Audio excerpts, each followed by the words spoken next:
Oke. Baik. Kalau pada pertemuan sebelumnya kita itu mempelajari tentang efek lokasi pool ya. Jadi ingat, eh, apa yang dimaksud dengan pool? Pool itu bagian denominator. Kan kalau transfunction pun ada bagian atas ya, numerator, ada bagian bawah. Jadi pembilang menyebut kalau bahasa misalnya. Kalau yang biasa istilah itu numerator, denominator. Denominator itu yang bagian bawahnya. Jadi misal Y per 5 per 2 S tambah 2. Nah, S tambah 2 ini adalah denominator. Sedangkan yang di atasnya adalah numerator. Nah, jadi di atas itu biasanya disebut dengan zero, ya. Di bawah disebut dengan pool. Kenapa? Tapi kalau ada S-nya ya, kalau ada nilai S-nya. Jadi kenapa disebut zero dan pool? Nah, kalau di atas itu ketika misalnya ya, saya umpamakan misalnya kita punya transfer function sama dengan S tambah 2 dibagi dibagi denominatornya S tambah 1, S tambah 3 misalnya. Nah, kalau di atas tuh S tambah 2 tuh S sama dengan min 2, nah itulah zeronya. Min 2 itulah zeronya. Kenapa? Karena ketika S sama dengan min 2, kita masukkan nilai S sama dengan min 2 tambah 2, 0. Artinya apa? Transfer function itu menjadi 0 gitu. Membuat sistem itu 0. Maka zero gitu ya. Jadi apa yang di atas itu bagian numerator itu yang membuat zero, itu adalah efek ke transfer function-nya. Tapi di bawah apa? Kalau tadi yang di bawah per S1 dikali S tambah 3, jadi kalau S-nya sama dengan 1, min 1, maka itu namanya pool. Kenapa pool? Nah, coba kita bayangkan. Ketika S sama min 1, berarti kan S tambah 1 dikali S tambah 3. Kalau S-nya min 1 tambah 1 sama 0. Jadi ketika 0 dikali S tambah 3, ya, itu pasti 0 bawahnya. Nah, jadi ketika transfunction itu adalah bilangan dibagi 0, artinya itu kan tidak terhingga nilainya transfunction tersebut. Nah, itu pool di ujung dia.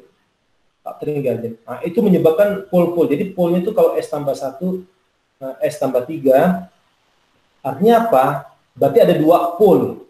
Ya, dua pool yang kita bicarakan.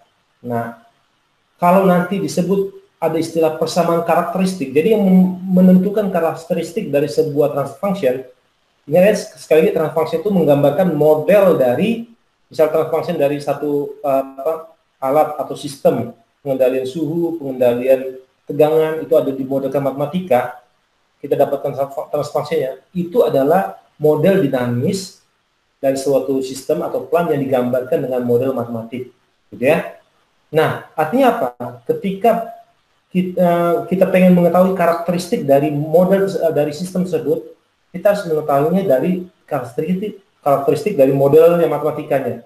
Artinya apa? Dari denominator tadi, dari pool tadi, kita akan tahu bahwa sistem ini stabil atau tidak, kemudian bagaimana dia responnya, settling time-nya, kecepatan dia efek transiennya dan sebagainya dari pool tadi. Dari persamaan karakteristik yang kalau kita faktorisasi itu dapat pool-poolnya. Ya, yaitu ada bagian bawah, denominator. Nah, kalau pool itu terletak di sebelah kiri ini artinya stabil. Nah, pool itu bisa aja bilangan real ya. Bilangan real itu yang sebelah sini, bilangan real ya.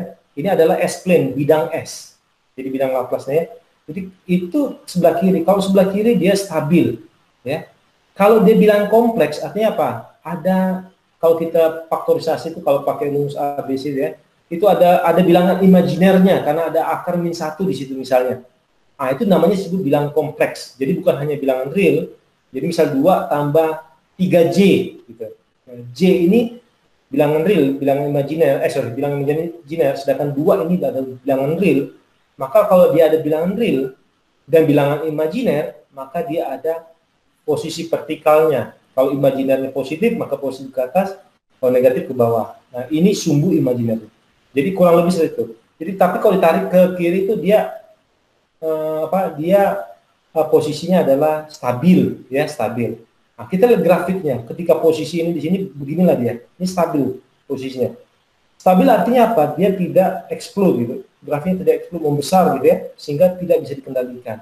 Tetapi ketika dia berada di pada right half plane. Jadi kalau nanti pada berikutnya saya akan bahas LHP ya. Jadi saya pakai istilah LHP, RHP. Jangan sampai bingung ya apa tuh LHP. LHP itu left half plane. Jadi sebelah kiri sumbu imaginary. Kemudian RHP itu right half plane. Jadi sisi tidak stabil, unstable. Gitu ya. Jadi posisinya bisa meledak sinyalnya itu ke atas sehingga tidak bisa dikendalikan ya, apakah dia berosilasi maupun dia kondisi seperti ini ya. Nah, jadi kalau kita ingin menguji sistem itu stabil atau tidak, kita lihat apakah ada satu akar ya dari denominator tadi berada di sisi kiri. Jika ada, hampir dipastikan bahwa sistem itu tidak stabil gitu ya. Nah, kurang lebih seperti itu. Nah, ini kita sudah bahas kemarin, saya akan lanjut ini ya. Oke. Nah, kalau kemarin kita udah belajar bentuk sistem order 1, order 2, responnya bagaimana dan seterusnya, maka sekarang kita belajar tentang spesifikasi domain waktu. Jadi kalau kita bicara spesifikasi domain waktu ini, kita belajar pada saat transiennya gitu ya. Pada saat transien. Jadi ketika transien ini kita lihat dari 0 sampai apa. Jadi kita tidak membahas yang kondisi perilaku steady state, karena kalau udah steady state atau keadaan tunak di sini itu tidak banyak perilaku yang bisa kita perlu lihat. Tinggal dia error steady state-nya berapa, misalnya kan di bawah 1% error steady state, dia sudah stabil, tidak dinamis lagi, tidak berfluktuatif lagi. Jadi yang dibahas itu ketika kondisi transiennya, bagaimana kecepatan dia bangkitnya, ya, rise time, ya, TR gitu ya. Itu waktu mendekati dari 0,1 ya mendekati sekitar 90%. Jadi misalnya referensinya 1. Jadi referensi ini 1 PU ya per unit ya. Kalau kita bicara misalnya nanti tegangan mau kita kontrol 220 volt, kita bikin 1 tidak apa-apa di sini. 1 PU itu artinya 220 volt. Gitu ya. 1 PU itu artinya 220 volt. Jadi kalau misalnya dia nilainya 1, posisi 1, berarti dia 220 volt. Kalau nilainya 0,5, berarti 0,5 kali 220 volt, yaitu 110 volt. Nah, kalau kita bicara suhu, misalnya kita pengen kontrol di 25 derajat Celcius, maka 1 ini merepresentasikan 25 derajat Celcius. Nah, jadi kita bisa tulis 25 derajat Celcius, tapi rata-rata banyak yang menulisnya 1 seperti ini ya, 1 PU per unit. Nah, tapi kalau kalian mau tulis 25 derajat Celcius, juga boleh, nggak masalah. Tetapi ingat konsepnya, intinya ini adalah referensi, ya, referensi. Tidak masalah mana yang mudah ya. Nah, tetapi ketika penjelasan dia biasa orang menggunakan 1 karena ini adalah unit step response, gitu ya. Tergantung magnitude-nya berapa. Kalau kita bicara suhu 25 derajat Celcius, kalau kita bicara tegangan 220 atau tegangan lebih tinggi 240 atau lebih tegangan tinggi lebih bisa. Nah, rise time itu ketika mencapai dari 0,1 itu sampai 0,1 ini ya, 0,1 dari referensi ya, mencapai 0,9 gitu, sekitar 90%. Itu disebut dengan waktunya. Jadi kalau kita pengen nanti mendesain sistem, saya pengen rise time-nya cepat gitu. Misal nanti dapatnya 5 detik, nggak bisa. Saya rise time-nya itu harus 2 detik, di bawah 2 detik. Ada sistem-sistem memerlukan karakteristik spesifikasi seperti itu untuk responnya. Maka tugas kita sebagai desain kontrol, control engineer, ya, nah, perekayasa atau desain kontrol itu harus memberikan semacam controller, ya, berupa algoritma, ya, berdasarkan teknik kontrol itu, sehingga dia bisa lebih cepat. Jadi ditambahkan sebelum ke plan tersebut, ya. Tetapi ini syaratnya adalah sistem stabil dulu. Ketika stabil, baru kita bisa bicara desain kontrolnya. Ketika tidak stabil, tidak bisa. Jadi percuma, karena kita akan mengalami kesulitan untuk mengontrolnya. Jadi pastikan sistem itu stabil. Stabil artinya apa? Stabil dia bisa aja errornya tinggi, tidak masalah. Nah, tapi dia stabil, gelombang ini stabil, tidak membesar, tidak mengecil. Karena kalau dia tidak stabil, sulit. Kalau stabil, kita bisa manipulasi atau kita bisa tambahkan penguat atau apa gitu ya, sehingga mencapai nilai yang diinginkan, yaitu adalah referensi. Kemudian settling time, ya, waktu untuk pada posisi settling dia. Jadi ketika ini sudah agak stabil, ya, setelah ini dia tidak melonjak lagi, Nah, ini adalah settling time. Jadi kita mau dia masuk posisi daerah mendekati kondisi tunak atau keadaan tunak atau steady state itu sekitar 2% kurang lebih errornya dari referensi. Jadi kalau kita di sejarah 1 berarti 9,8 lah ya. Habis itu di bawah 9,8 terus. Nah, ini sebelum settling time. Jadi kita mau cepatnya kapan gitu. Itu tergantung dari sistem yang kita ingin kontrol gitu. Dia spesifikasinya maunya gimana gitu. Jadi tugas kita untuk mengendalikan. Jadi bisa 2%, bisa 5% kurang lebih seperti itu ya. Nah, kalau 5% berarti 9,5 lah di sini kurang lebih. Kalau 2% berarti 9,8 karena 2% dari 1 kan 0,02 ya. Nah, kalau overshoot, maksimum overshoot ini dalam persen. Ini overshootnya dalam persen. Jadi berapa persen dari referensinya. Jadi kalau kita tentukan misalnya 20%, berarti boleh dia melonjak nih rasionya ketika dikasih beban atau apa ketika pertama kali itu boleh melonjak itu 20% di atas 20% di atas referensinya. Jadi sekitar 1,2, enggak boleh di atas 1,2. Mungkin secara teknis itu misalnya di atas 20% itu mungkin sistemnya akan meledak gitu ya, bocor atau gimana. Nah, itu dikasih batasan. Maka ketika kita uji sistem ternyata responnya di atas 20%, tugas kita lah control engineer memberikan kompensasi ya, penguat atau apa gitu ya, controller, yaitu nanti kontrol itu diterjemahkan dalam di program dalam microcontroller gitu ya. Itu tugas kita tuh memberikan strategi kontrol sehingga nanti maksimum overshoot itu di bawah yang diizinkan ya. Kita pengen berapa. Jadi ini memang requirement yang diminta oleh user gitu ya, pengguna. Nah, tugas kita untuk merealisasikannya ya. Nah, kemudian peak time. Jadi waktu peak ini berapa lama? Ya, waktu peak time. Peak ini paling puncak. Lihat ini paling puncak di antara ini berapa lama? Oh, kita pengennya puncak dosa lama atau itu tergantung dari sistem yang kita spesifikasi yang kita inginkan gitu ya.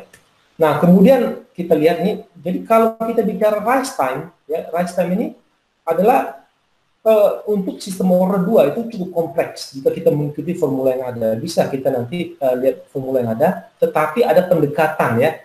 Pendekatan yang ketika untuk awal tuh kita tentukan demikian, sehingga selanjutnya kita bergerak dari situ. Jadi tidak ribet lah, gitu ya. Nah, bisa kita murni matematis, bisa juga melalui pendekatan baru kita masuk ke matematis dalam simulasi ataupun dalam desain kontrol tersebut. Nah, kita dapat menghubungkan pole collocation dengan parameter redaman ya, zeta dengan omega n. Ingat ya, omega n apa? Itu frekuensi natural ya. 2pf ya, frekuensi natural ya. Tergantung frekuensi yang kita bicarakan. Sedangkan ini adalah redaman. Ingat di kuliah sebelumnya ya. Nah, jika kita mempertimbangkan koefisien redaman misalnya 0,5 ya. Ini cara pendekatan lah, aproksimasi gitu ya, supaya kita tidak kesulitan dalam menentukan TR gitu ya. Nah, nanti akan dibandingkan dengan hasil MATLAB. Kita lihat. Maka rise time TR itu dari 0,1 0,9 yang ini ya. Ini 0,1 0,9 itu 1,8 dibagi omega n. Ya. Dari ini ketika omega n TR-nya 1,8 maka biarnya 1,8 dibagi omega n. Ini pendekatan ketika kita asumsikan bahwa ini kita ambil tengah-tengah redamannya 0,5 gitu ya. Maka kurang lebih seperti ini ya. Ya, kemudian ini hanya pendekatan tanpa perhitungan rumit karena sistem bisa lebih kompleks gitu. Jadi damping ratio atau redaman ini berbeda, misalnya 0,6, 0,7 itu akan berbeda pasti. Oke. Nah, kalau kita pakai dia cara perhitungan seperti ini ya, bisa juga ya, cara perhitungan kurang lebih seperti ini dengan menghitung lebih rumit lah gitu ya. Kita tahu pp itu 3,14 ya. Nah, beta itu kita dapat dari omega akse tangen dari omega d dibagi sigma kecil ya. Nah, ini kita lihat, kita dapatkan ya, ini. Oke. Apa itu sigma kecil, apa itu omega, nanti tolong dilihat kembali ya di materi sebelumnya. Oke. Nah, kemudian peak time-nya kita dapat ya, P dibagi omega frekuensi teredam, ya. Ini dengan kita sudah menambahkan memperhitungkan redamannya, ya. Nah, overshoot-nya itu inilah rumusnya, ya, overshoot, ya, maksimum overshoot. Ya. Nah, ini kita lihat nanti apakah dia berapa nilainya. Nah, ini kan dalam persen, ya. Ini 100%, ya. Misalnya nilainya 0,1, berarti 0,1 dibagi 1. Tadi kan kalau referensi 0,1 bagi 1, berarti berapa persen itu? Berarti berapa? 10% misalnya. Apakah itu sesuai spesifikasi atau tidak? Itu tergantung permintaan desain, ya. Nah, kita lihat. Nah, ini ketika maksimum overshoot-nya 16%, itu frekuensi redamannya 0,5. Ya, ini. Ya. Tapi ketika kita naikkan redaman, jadi redaman itu dia menahan lonjakan sebenarnya, menahan agresivitas dari sinyal itu sebenarnya. Jadi kalau kita tingkatkan redaman ini, maka akan terjadi dia cepat dia teredam. Tetapi konsekuensinya apa? Karena kita memperlambat kecepatan agresivitas dari sinyal ini, artinya apa? Dia untuk mencapai settling time jadi agak lama gitu, ya. Jadi agak lama dia, ya. Tapi kalau kita naikkan, dia terjadi lonjakan, tetapi dia cepat menuju kondisi settling time tadi. Waktu settling time-nya lebih cepat, tapi dia pasti ada overshoot gitu, ya. Kurang lebih seperti itu. Itu trade off-nya lah, ya, antara sistem. Oke. Nah, sekarang untuk settling time. Nah, settling time itu kita anggaplah bahwa itu 1%, ya. Maka A pangkat minus zeta omega MTS waktu settling time itu kita anggap 0,01 atau 1%, ya, dari sini, ya, 1%. Kemudian kita dapatkan, kalau kita ini, ya, pakai learn bisa, ya, untuk mendapatkan nilai ini, learn E, dan ini dapatlah nilainya. Kita dapatkan ini, ya, zeta omega NTS 4,6, kita dapatkan TS dengan memindahkan, karena kita pasti tahu nilai zeta sama omega N. Jadi seperti itu. Jadi bergeraknya gini, bisa kita bergeraknya dari model, ya, kita dapat model, kita dapatkan nilai zeta dengan omega N-nya, kita tahu lah settling time-nya, peak time-nya sama overshoot-nya. Nah, karena kita sudah punya modelnya, ya. Nah, tapi bisa juga kita pengen dia berapa gitu, ya. Jadi modelnya itu masih dalam bentuk koefisien, yang belum tahu berapa. Kita pengen tuh berapa gitu settling time-nya. Jadi bergeraknya bisa dua arah. Kita tahu settling time, peak time, dan overshoot dulu.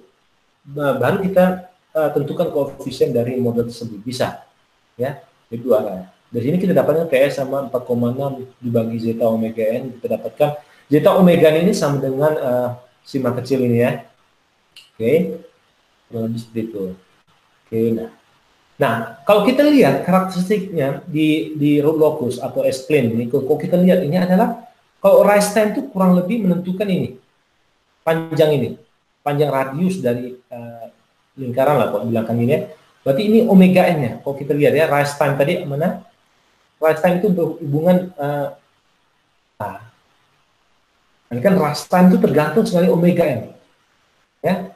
Nah, jadi kalau omeganya sekian, nah ini rise time-nya berpengaruh pada itu. Semakin besar rise time, ya, artinya apa? TR-nya semakin kecil. Semakin kecil omega N, rise time-nya semakin besar, kurang lebih seperti itu. Nah, overshoot itu adalah ini, ya, sin, ya, atau sinus ini, ya, zeta ini, ya, atau redaman lah, boleh dikatakan, ya. Kalau sigma kecil ini apa? Sigma kecilnya adalah redaman kali omega N, ingat, ya, ini. Oke, ini adalah ini jarak nih, batas ini. Nah, kalau kita gabungkan ada rise time, overshoot, settling time, kita dapat kurang lebih seperti ini. Kita gabungkan ini, ya. Kita gabungkan di sininya, kita masukkan ininya, kita ambil irisannya. Jadi ini terbatas, ya. Jadi kita dapatnya kurang lebih seperti ini, ya. Jadi yang paling kanan, ya, kalau kita ambil ini, kita gabungkan, kita ambil yang paling kanan. Jadi kalau ada bertimpak dua, yang ini kita hapus, kita ambil yang paling kanan. Kita dapatkan kurang lebih seperti ini, ya. Gabungan rise time, overshoot, dan settling time. Artinya sistem ini stabil pasti, ya. Sistem ini stabil, of course. Jadi dia, karena apa sebelah kiri? Tetapi kita lihat, kita ingin kualitas dari rise time, overshoot, dan settling time sesuai yang kita inginkan. Gitu. Jadi kita harus pastikan juga. Jadi pertama dia stabil atau tidak, oke, stabil, itu start awal. Kemudian kita baru melihat spesifikasi karakteristik respon time dari sisi domain waktu tadi. Ya, waktu respon, ya, waktu rise, waktu settling, dan overshoot ya. Nah, overshoot itu terkait dengan waktu puncak. Nah, kemudian bagaimana kita sekarang kita mengetahui nilai rise time-nya, overshoot-nya. Saya pengen rise time sekian, overshoot sekian, settling time sekian gitu ya, misalnya. Nah, itu bisa sintesis order 2 itu bisa dilakukan. Ya, misalnya kita ketahui bahwa rumusnya omega n harus lebih besar daripada 1,8 per dibagi TR ya. Nah, maka kita dapatkan omega n-nya karena kita tahu nilai yang kita inginkan, rise time-nya. Kita tahu settling time kita inginkan, maka kita dapatkan sigma kecil ini. Kita tahu kalau zeta mungkin harus lebih besar dari, misalnya zeta 0,7, maksimum overshoot-nya berapa gitu, sekian persen, 10%, berarti harus lebih besar daripada 0,7 kali 10%, berarti 0,07 sekitar 6, sekian ya, 0,6 sekian. Nah, ini harus lebih besar daripada itu gitu. Yang kita inginkan. Nah, misalnya spesifikasi ini kita lihat order 1. Kalau order 1 lihat ini beda ya. Order 1 tadi order 2. Nah, kalau order 1 kalau kita masukkan step function itu U ini, misal input ini adalah step function. Step function itu apa? Kalau dalam bilangan Laplace itu 1 per S. Jadi kita kalikan sini, kita dapatkan lainnya. Kita dapatkan. Nah, kita dapat. Oke, nah sekarang kita dapatkan jadi gini deh, ada penambahan S di sini karena itu. Nah, kita dapatkan YT kalau kita transformasikan ke waktu, kita dapatkan ini sebenarnya sama dengan ini gitu ya. Ya, ini 1 ya. Waktu kan, kalau waktu kan unit step itu adalah 1, tapi kalau dalam Laplace itu ini S. Nah, ini adalah 1 kurang E pangkat ET. Ini adalah kalau diubah ke waktu ya. Transformasi balik ya dari Laplace ke waktu itu kurang nilai itu seperti ini. Nah, dari sini artinya apa? Kita dapat TS itu sama 4,6 dibagi sigma kecil ya. Nah, MP itu 0 untuk order 1 ya. Jangan TR itu ya 0,9 dikurang 0,1 dibagi, ini kan bisa dihitung nih gampang. Ini apa? Pada posisi 0,9, ini pada posisi 0,1 dibagi sigma kecil atau 2,2 dibagi sigma kecil. Nah, sekarang bisa kita ingin apa, tergantung apa yang kita inginkan. Jadi kalau misal kita punya nilai misalnya di sini 2 ya. 2 kali 2. Nah, kalau gimana Pak kalau ini bukan delta, misal 3 ini 8 ya, ini 2. Ya tinggal kita pikirkan. Berarti 8 itu sebenarnya apa kali 2? Berarti 4. Berarti 4-nya kita pisahkan dulu supaya ini sama. 2. Berarti 8 ini ada penguat di sini ya. Nah, kita tinggal 2. Jadi karakteristik dari ini kita bisa lihat. Berarti 2 misalnya, nah kita tinggal hitung. Berarti TS-nya berapa? Sekitar kalau 2 ini kan berarti 2,3, sekitar 2,3 detik gitu ya. Kalau ini 2, rise time-nya berapa? 2,2 bagi 2 berarti 1,1 detik dia. Kira-kira rise time-nya. Nah, itu kita langsung bisa tahu karakteristik dari respon sistem tersebut gitu ya. Nah, kuncinya memang kalau ketika kalian nanti dalam tugas ataupun itu ulangan atau skripsi atau apa, kalian mengetahui dari model matematisnya sehingga kalian bisa analisis dari spesifikasi domain waktunya. Nah, sekarang apa efek ketika kita penambahan zero, penambahan pool itu apa sih efeknya? Ingat sekali lagi ya. Zero itu berkaitan dengan numerator, pool itu berkaitan dengan denominator. Jadi nilai S, kalau S pangkat 2 atau order 2 di sini kan, berarti ini sistem order 2, karakteristiknya tuh order itu digambarkan dengan persamaan karakteristik. Ini persamaan karakteristik ya di bagian denominator ini yang menentukan karakteristik dari sistem ini. Ini transfunctionnya, ini YS per RS kadang, ini YS per US kadang ya. Ini saya bikin HS ya. Ini transfunction lah. Maka kita lihat ini adalah zero. Ya, kalau kita lihat ini berarti zeronya negatif ya. Omega S itu supaya ini 0 apa? Berarti S itu sama min alpha kali zeta kali omega N. Atau zeta omega ini kan sigma kecil. Jadi min alpha kali sigma kecil. Jadi kalau S-nya sama min alpha sigma kecil, ini jadi 1, min 1. Min 1 tambah 1, 0. Ini menjadi 0. Gitu. Ya. Nah, kurang lebih, jadi kalau kita anggap bahwa omega ini kita bisa pisahkan, ya. Nah, kita bisa pisahkan ya. Omega ini kita bisa pisahkan, Nah, itu kita anggap frekuensi natural di luar itu. Nah, kita bisa fokus di sini, ya. Nah, kita pecah ini, kita pecah dua, jadi ada dua ini ya. Nah, kalau kita lihat di sini, ini ada dua komponen ini, ya. Satu yang tidak punya zero, non zero, satu yang ada zeronya, ada S-nya. Jadi kalau ada S di atas ini berarti ada zeronya. Kalau tidak ada berarti tidak ada zero. Jadi zero sini bukan maksudnya nol ya. Nol dalam artian apa, letter itu nol gitu. Tapi lebih ke apa, pola sistemnya gitu ya. Transfer function ini yang membuat transfer function ini nol gitu. Ya. Oke, bukan S sama dengan nol, bukan. Jadi nilai S apa yang membuat sistem ini nol? Kurang lebih seperti itu. Nah, kalau kita lihat misalnya zeta sama dengan 0,707 misalnya, kita ambil zeta 0,707, kita ganti ini semua. Zetanya 0,707, 0,707, 0,707, kita dapatkanlah nilai S pangkat 2 tambah 2 0 kali 0,707 atau sekitar 1,414 ya. S tambah 1. Nah, ini tinggal alfanya. Nah, kita coba lihat ketika kita gambarkan HS-nya. Kita lihat ketika alfanya 1, dia besar ya, apa, overshoot juga tinggi. Ketika alfanya 2, kita lihat semakin besar alfa, dia semakin turun overshootnya. Jadi kalau ingin meningkatkan mengecilkan maksimum overshootnya, berarti kita harus meningkatkan alfanya ya, lebih seperti itu. Nah, bagaimana dengan kalau kita lihat itu peak time dan segala macamnya, itu kita lihat overshootnya sekarang. Kalau kita lihat tadi kan ini, ya, kita lihat responnya.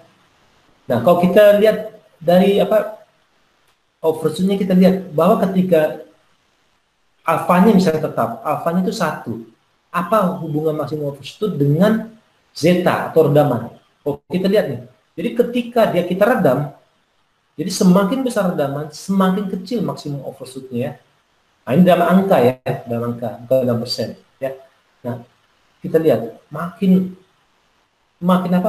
kecil redaman, dia semakin besar maksimum overshootnya. Begitu juga ini ya, semakin besar. Nah, jadi dia agak stabil itu kurang lebih di faktor 4 ini ya. Faktor ketika alfa sama dengan 4 ke bawah. Jadi faktor yang overshoot yang paling berpengaruh itu ketika alfa itu 4 ke bawah. Nah, ini nanti akan ada juga istilah ini supaya kalian mengerti bahwa ketika 4 ke bawah itu alfanya dia overshootnya kemungkinan besar di situ ya. Oke. Nah, ini kalau ini tanpa zero, ini dengan zero seperti yang saya dengan zero berarti ada ini HD ya, kalau kita lihatnya HD. Nah, kalau kita lihat di sini, nah kalau kita lihat di sini kan artinya apa ini? Nah, berarti kan kalau kita ambil Y-nya, kalau kita lihat sebentar, ini kan function, kalau Y kan ini H per U. Jadi kalau kita ambil Y-nya, berarti kan ini kan Y per U sebenarnya. U-nya kita pindah ke sini, tergantung U-nya itu apa. U-nya itu step atau impuls. Jadi biasa untuk menguji itu pakai menggunakan unit step function ya. Nah, misalnya ini kan berarti kita bisa Y ketika tidak ada zeronya, YD ketika ada zeronya. Ketika ada zeronya, kalau kita lihat ini sebenarnya sama, tapi tinggal tambah alfa zeta ya. Jadi tinggal tambah itu sama dengan 0 responnya. Oke, kalau kita lihat. Nah, kita lihat gini, ketika dia tanpa zero, kita lihat ya. Ketika dengan tanpa zero, ketika dengan zero dia begini. Kalau kita gabungkan, dia modelnya kurang lebih seperti ini. Ya, oke, kurang lebih seperti ini. Nah, kemudian apa? Contoh misalnya 24 dibagi, nah, anggaplah ini zero ya. tapi kita lambangkan Z ya, kali S tambah Z dibagi S tambah 4, S tambah 6. Nah, ini kita sudah tahu bahwa poolnya itu ada 2, 4, min 4, ya, min 4 dan min 6. Nah, berarti bisa kita asumsikan dia stabil ya. Kita asumsikan kelihatan stabil. Nah, tentukan respon untuk misalnya Z itu sama 1, respon gimana? Z sama 2, respon bagaimana? Kita ingin dia perbandingannya gitu ya. Maka kita bisa, ini pisahkan lagi ya. Pisahkan 2 ini, kita bisa 24Z, S tambah Z, dibagi S tambah ini, sama dengan 24Z, S, dibagi ini dengan 24, S, ya. Oke. Nah, ketika, ini untuk 1 ya, ketika nilainya 1, kita dapatkan ini. Nilai Z-nya 1, kita dapatkan kurang lebih seperti ini. Nah, maka kita dapatkan kurang lebih ini, Y 12, ya, kalau kita masukkan nilainya dapat ini, kita dapatkan 12 per ZE pangkat min 4T min 12 per ZE pangkat min 6T. Y2 itu Z sama dengan sekian ya. Oke. Jadi ini dengan 0 dan tanpa 0 ya. Nah, kita dapatkan nilai seperti ini ya. Oke. Nah, kalau kita gambarkan ini sebenarnya kalian tidak bingung lagi, kalau ini karena nanti bisa digambarkan namanya, tinggal kalian gantikan nilai ini. Jadi kalian gantikan ini, kalian bisa lihat responnya sebenarnya. Ini penjelasan kenapa begitu gitu. Jadi tapi jika Z sama dengan 4 atau 6, jadi kalau Z sama dengan 4 atau 6, nah ini ada sedikit perbedaan. Kalau 4 ya, berarti kan ini bisa hilang nih. Ya tinggal S tambah 6, itu akan merubah karakteristik sistem tersebut. Atau yang biasa disebut dengan pool zero cancellation. Jadi dia menghilangkan, misalnya menghilangkan poolnya nih. Kadang-kadang ada yang mengerjakan dia menghilangkan pool itu, misalnya ada pool yang tidak stabil dibagi dengan pool yang zero yang tidak stabil, zeronya, sehingga dia bisa saling menghilangkan. Kadang-kadang dilakukan seperti itu. Tapi ada plus minusnya. Nah itu kenapa dilakukan itu, supaya sistem stabil maksudnya. Tapi itu ada plus minusnya. Jadi respon menjadi order 1, responnya menjadi order 1. Nah, ya, ini disebut pool zero cancellation. Plus minus itu dalam model ini tidak masalah, tapi dalam praktis biasanya masalah. Oke, nah contoh misalnya Z-nya 1, Z-nya 2, Z-nya 3, Z4, Z5, Z6. Lihat ketika Z4, Z6 itu kurang lebih karakteristiknya seperti ini. Ini sebenarnya karakteristik order 1 dia. Mengganti, tapi modelnya kurang lebih seperti inilah ya. Seperti itu. Nanti kalian silakan dengan contoh-contoh program MATLAB yang sebelumnya itu, kalian bisa masukkan aja nilai ini ya. Oke, nilai Z-nya kalian ganti-ganti bisa. Nah, sekarang contoh misalnya saya order 3, ini kan order 3 ini pangkat 2. Kali ini jadi nanti pasti ujungnya ada S pangkat 3, berarti order 3 ya sistemnya. Jadi lihat itu dari denominator, ini persamaan karakteristiknya gitu ya. Nah, kita lihat bahwa ketika S, berarti kita dapatkan S sama dengan min alpha tambah Z beta. Ini untuk zeronya ya. Kita lihat bukan poolnya ya, itu zeronya. Karena kita mau lihat efek zero di sini. Nah, tentukan efek zero ya, bilang zeronya sini bilang kompleks. Kenapa? Apa sih Pak? Kok bisa bilang kompleks? Bilang kompleks itu ketika dia Z-nya bernilai.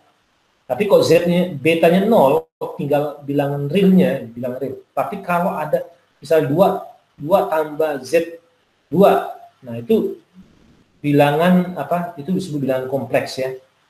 Jadi kalau dalam explain tadi itu berarti sumbu imajiner itu ada nilainya gitu ya. Nah, bagaimana kok alfa itu 0,1, beta itu 1, alfa itu 0,25, beta itu 1, alfa itu 0,5, beta itu 1. Nah, kita dapatkan kurang lebih seperti ini. Jadi ada 3 titik ketika alfanya 0 ya, 0,1 ya. 0,1 1 gitu ya. Ini koordinatnya 0,1 realnya ya. 1 itu imajinernya, betanya ya. Z-nya ya. Jadi beta ini omega lah ya. 0,25 ya, min 0,25 berarti kan. Ya, itu tambah mana nih? Betanya 1. Semuanya 1 ya betanya. Nah, 0,5 yang bedanya sini, bedanya bilangan real aja. 0,1, 0,25, 0,5. Kita dapatkan di sini. ya, kurang lebih seperti itu. Oke, dan kan nanti kalau pool-poolnya itu di mana nanti silakan dilihat ini. Ini ada beberapa. Ini kok itu di bawah aja. Ini kan -1 poolnya di sini ya. Kok ini poolnya ada di mana nih? Ya, min 0,1 ya, min 0,1. Nah, ya. Ya, oke. Nah, kita lihat. Oke, min 0,1 1 ya. Oke, nah kita lihat sini responnya. Ya. Contoh ya, tadi ketika alfanya 0,1, ini alfanya 0,1. Kita lihat begini, alfanya 0,25, alfanya 0,5. Nah, bisa disimpulkan ketika pada zero ini, akan waktu itu kalau salah pada pertemuan berapa sebelumnya tuh ada yang nanya, apa sih efek dari zero itu Pak? Kan apa sih efek dari zero? Zero itu yang bagian numerator itu apa sih Pak? Nah, saya bilang itu kan waktu itu ada terjadi penguatan. Nah, jadi kurang lebih penjelasan terkait dengan sinyalnya kurang lebih itu. Jadi semakin kuat kan. Tapi efeknya ini, dia akan lama mencapai. Jadi responnya cepat betul, langsung responsif, ini lebih cepat dimasukkan. Ini saya mintanya ini responnya cepat nih, tetapi dia terjadi osilasi. Nah, ini lambat ketika alfanya 0,1, alfanya 0,25, alfanya 0,5, ini perbandingannya. Jadi semakin besar alfa atau zero, bilang dari zero itu semakin dia cepat dia mencapai rise time, tapi kemungkinan overshootnya tinggi, kemudian settling time itu bisa jadi sebenarnya lebih cepat, bisa tergantung dari kontrol yang kalian gunakan ya. Nah, contoh misalnya contoh respon aircraft misalnya di sini, pesawat entah kalau pernah lihat kan, kalau apa yang pernah kecelakaan gitu ya, jatuh semacam itu kan di hidungnya tuh. Nah, apa efek elevator dan altitude pesawat ya? Jadi misalnya apa sih? Nah, kita misalnya ada penjelasannya nih. Ini apa, ngambil konsep di buku ya. Ada Boeing 747 nih ya. Nah, ini persamaannya kurang lebih seperti ini. Jadi altitude dengan elevator ya, elevatornya tingginya altitude ya, elevatornya ya delta E. Nah, itu persamaannya kurang lebih seperti ini. Nah, jadi gunakan MATLAB misalnya untuk memplot altitude untuk sebuah masukan elevator impulsif satu derajat. Jadi kalau elevasinya 1 derajat, apa yang terjadi? Itu akurasi pendekatan. Jadi misalnya tak kena awan atau apa, elevator naik. Nah, itu apa sih kaitannya gitu ya? Bagaimana sih kita pengen lihat responnya bagaimana terhadap model ini? Ini model itu. Jadi kalau hidung pesawat tuh ya moncongnya itu sudut elevasinya naik atau turun itu berapa persen, itu bagaimana sistem kontrol itu menetralisir kembali, membuat sistem itu selalu tetap jalan seperti itu. Nah, ini tinggal kalian nanti masukkan ya program MATLAB-nya ya, kalian kasih nilai impuls ya. Nah, itu kurang lebih seperti ini. Nah, lihat di awal-awal dia ada turun dulu, jadi ketika ada itu dia melawan dulu tapi kembali gitu. Nah, gitu. Jadi kalau ketika terjadi misalnya 1%, dia melawan dulu baru dikembali stabil di sini, kurang lebih seperti itu. Nah, nilai final value theorem, final value-nya kondisi steady state-nya itu kita ingat pada pertemuan ketiga atau keempat ya, saya bilang teknik final value ini sudah saya ajarkan pada pertemuan ketiga keempat, saya lupa. Nah, itu adalah ketika dia tak terhingga. Ketika tak terhingga itu diasumsikan bahwa dia stabil dan S itu sama dengan 0, jadi tidak ada dinamika lagi di situ. Berarti kita ganti ya 30 ya, S ini sama dengan 0 kecuali ini ya. Kecuali HS, H tak terhingga dibagi ini salah, dibagi S itu, jadi S itu dibagi S itu ini sama dengan berapa? S ini semua dijadikan 0 ya. H tak terhingga dibagi S sama dengan apa gitu ya, S ini dibagi 0. Nah, kita dapatkan 30, S ini jadi 0 kan, jadi min 6 ini ya, ini kalikan S, jadi hilang S nya ya, S nya hilang, berarti tinggal ini ya, jadi H plus S nya pindahkan sini ya, pindahkan sini, jadi dia hilang, ini gantikan 0 tinggal 13, jadi kurang lebih 13,8. Kita lihat ketika simulasi, ini mendekati 13,8 ya, mendekati 14 ya, kurang lebih seperti itu. Jadi ketika kita mencari berapa sih kurang lebih di ujungnya ini berapa sih, ketika dia steady itu berapa sih ya? Kita bisa gunakan final value teorema final value. Nah, ingat constraint atau batasan ya, ini tidak semua sistem bisa gini. Ingat penjelasan di sebelumnya ya. Penjelasan kuliah 3 ke 4 ada syaratnya tapi ya. Nah, ini cukup gampang, banyak gunakan, mempermudah gitu kan, tinggal kalikan 0, kita langsung tahu nanti ketika steady state-nya di berapa sih sistem kita nih ya. Nah, kemudian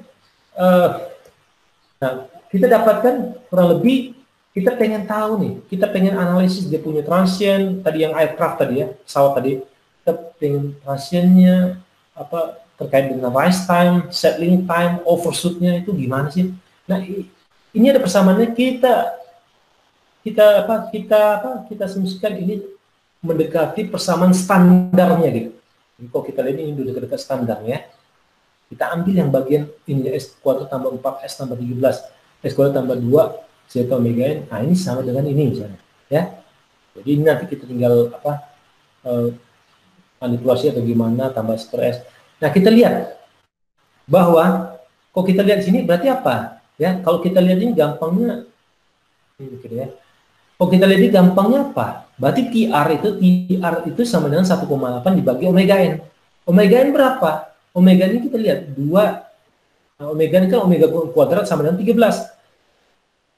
Berarti omega ini sebenarnya akar 13. Berarti kita 1,8 dibagi akar 13, kita dapatkan rise time-nya. Aproksimasi rise time-nya kurang lebih secara teori itu seperti ini. Kemudian bagaimana dengan zeta, koefisien redamannya? Kita lihat 2 zeta omega n itu sama dengan 4 di sini kan. Kan 2 zeta omega s dengan 4.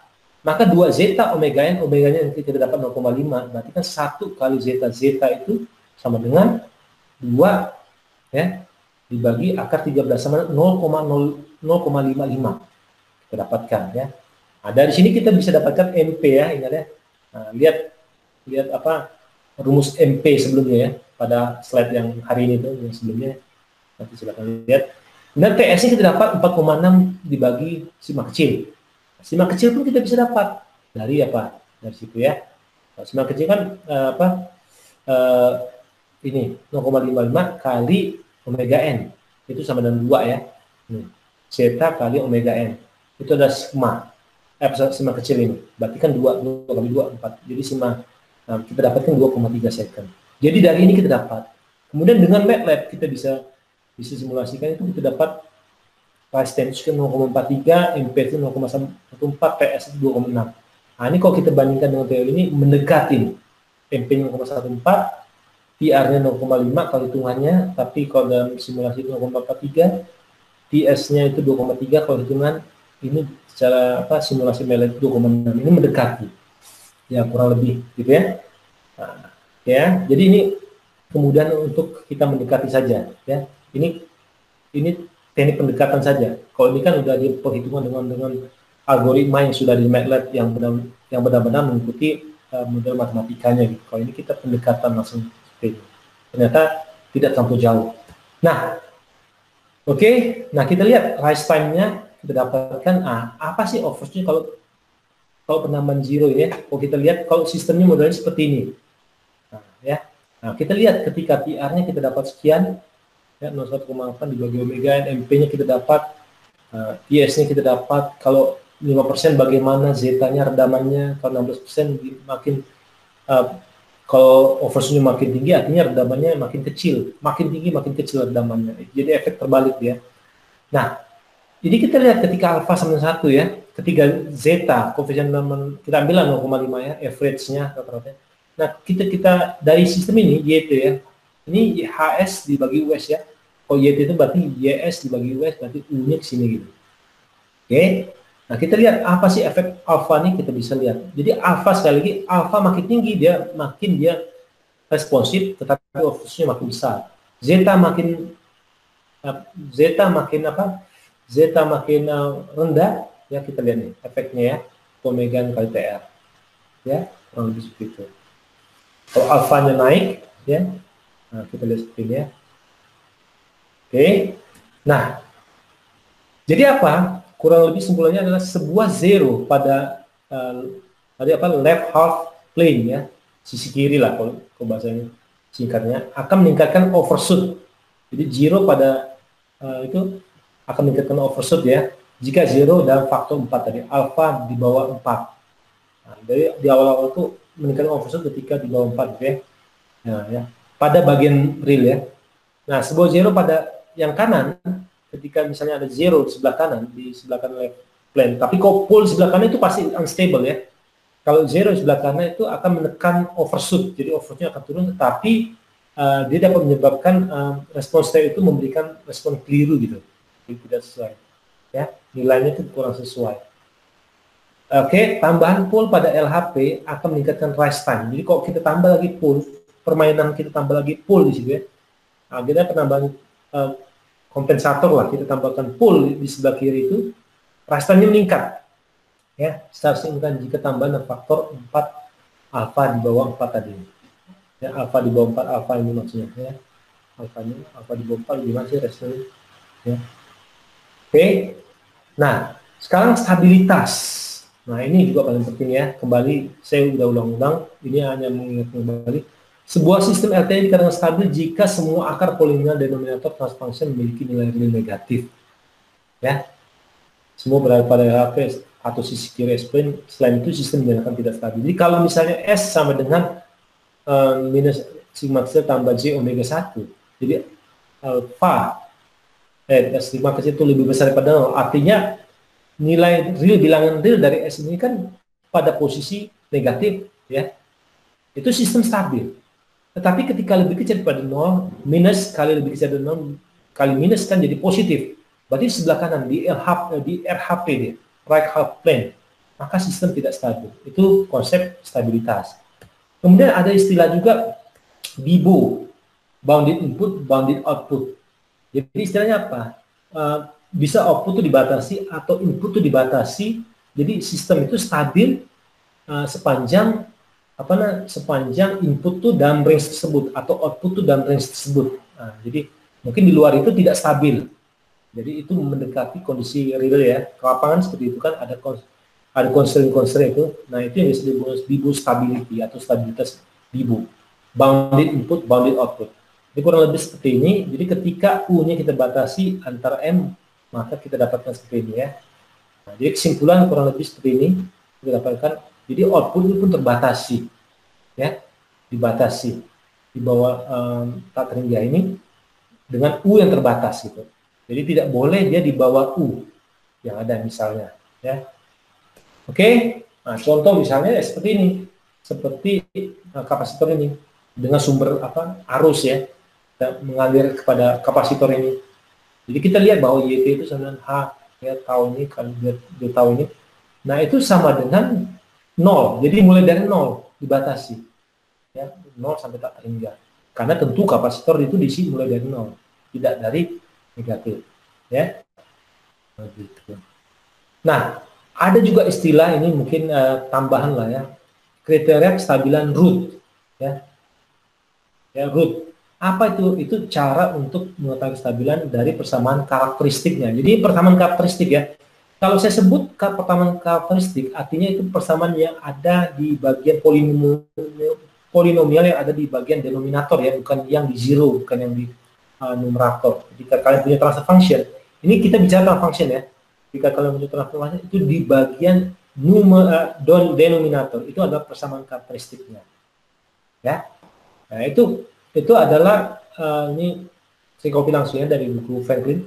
Itu necessary but not sufficient. Itu perlu tapi tidak cukup ya untuk stabilitas. Ya. Karakteristik polinomial di positifnya. Nah, sistem stabil jika semua elemen pada first column dalam root array itu adalah positif. Jadi kalau syarat perlunya itu semua ini positif, stabil, ya. Tetapi itu perlu, tapi ketika dicek itu belum tentu. Nah, root ini menawarkan tekniknya. Nanti di kolom pertama semua itu positif, baru dia stabil, ya. Nah, ini cara untuk ini adalah misalnya SN, N-nya ada berapa? N itu ada berapa? Misal kita bicara ada 5, maka ini 1, ini positifnya 1 ya. Kita lihat 1 ya.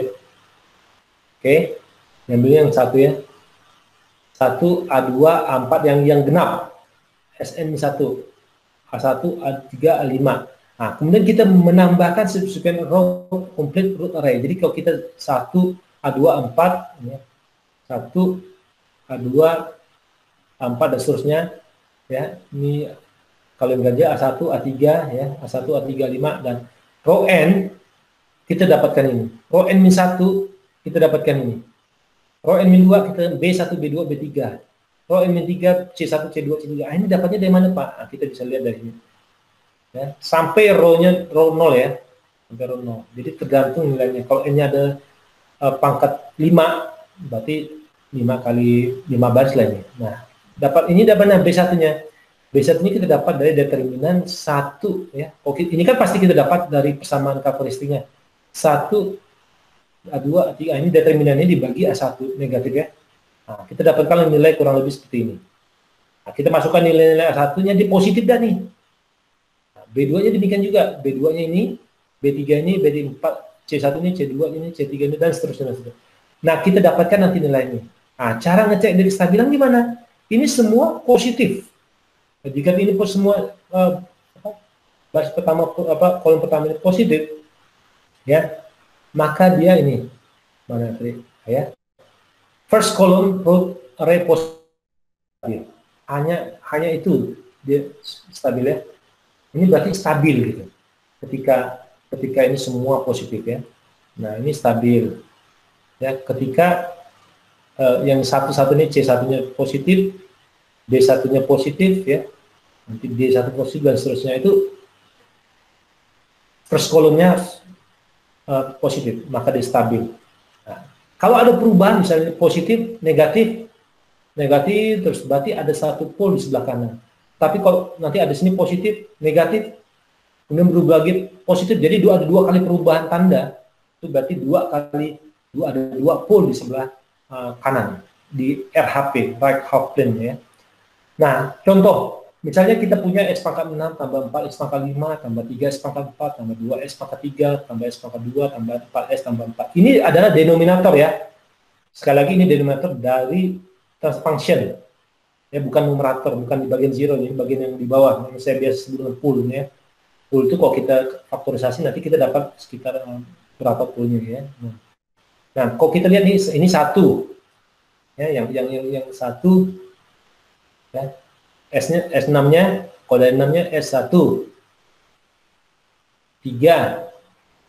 1, 4. S5-nya mulai dari sini, 4, 2, jadi di langkah-langkah 1, 4, ya. Habis itu 0. Dari sini, berarti ini kan B1 ikuti rumus ini. Ya, A1 kali A2 kurang A3 dibagi A1. Dapatlah 5, ini A1 kali A2, ya. Ini ya dikurang tadi apa A3 ya, dibagi ini ya. Oke, dapatlah nilai ini ya. Nah, dapat nilai ini 0, 0, 2 minus 12,5, 0. S2 3, ini udah C tadi ya, 4.